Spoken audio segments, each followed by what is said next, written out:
মসজিদের মধ্যে এমন মানুষ যদি থাকে, না থাকলে আলহামদুলিল্লাহ, যদি থাকে পায়ে হাত দিয়ে বলি, অনুরোধ করে বলি, আজকে তওবা করে উঠে। নিঃশ্বাসের কোনো বিশ্বাস নেই। এই অবস্থায় যদি নিঃশ্বাসটা বের হয়ে যায়, জাহান্নাম ছাড়া কোনো পথ নেই। কোন পথ পদবী, কোন পরিচয় আপনাকে আল্লাহর আযাব থেকে বাঁচাতে পারবে না। সুদ খাওয়া মানে আল্লাহ এবং আল্লাহ রাসূলের সাথে জিহাদ করা, যুদ্ধ করা। নাউযুবিল্লাহি মিন যালিক কুরআনের বর্ণনা। ফাইলাম তাফআলু ফাআলামু বিহারবিন মিনাল্লাহি ওয়া রাসূলিহি। যদি সুদ খাওয়া ছেড়ে দাও, না দাও, তাহলে শুনে রাখো তুমি আল্লাহ এবং আল্লাহ রাসূলের সাথে জিহাদ ঘোষণা করলে। সম্মানিত হাজিরিন, 2 নাম্বার গুনাহ দেখলাম সুদখোরের আযাব। 3 নাম্বার, একদল লোকের মাথায় পাথর মেরে চূর্ণ বিচূর্ণ করে দেওয়া হচ্ছে, আবার পুনরায় আগের মতো হয়ে যাচ্ছে। আল্লাহ রাসূল বললেন, ভাই জিবরাইল কারা? আল্লাহ রাসূল বললেন, আল্লাহ রাসূলকে জিবরাইল বললেন, এরা হলো অলসতা করে নামাজ কাজা করেছে। অলসতা করে নামাজ, মানে নামাজ পড়ে, একবারে পড়ে না এমন না, কিন্তু অলসতা করে মাঝে মাঝে ছেড়ে দেয়। এদের শাস্তি কি?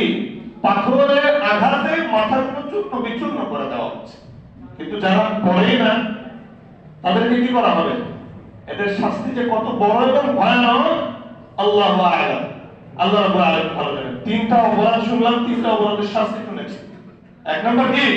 পরনিন্দা, পরচর্চা করা, গুস্ত খাওয়া, তামান্নুক দিয়ে নিজের চেহারাগুলোকে ক্ষতবিক্ষত করছে, সুদ খাচ্ছে, রক্তের হাবুডুবু, নদীতে হাবুডুবু খাচ্ছে, পাথর খাবার হিসেবে খাচ্ছে। 3 নাম্বার শুনলাম, অলসতা করে নামাজ ছেড়ে দেয়।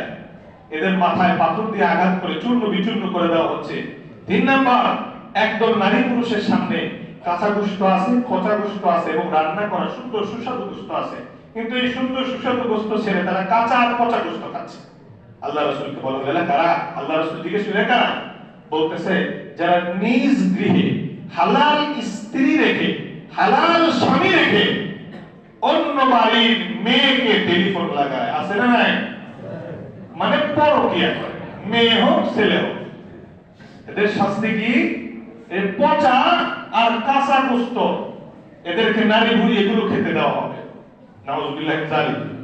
এরকম যারা নাই, আমার ধারণা হয়তো নাই, থাকলে তওবা করে উঠবে। এই যে বদখাসলতগুলোর কথা বলা হচ্ছে, যাদের মধ্যে আছে, আজকে এখান থেকে তওবা করে উঠবে। 5 নাম্বার, দেখলে তন্দুর রুটি ভাজে, দেখেন না, বড় চুলা, চুলার মধ্যে আগুন জ্বলে।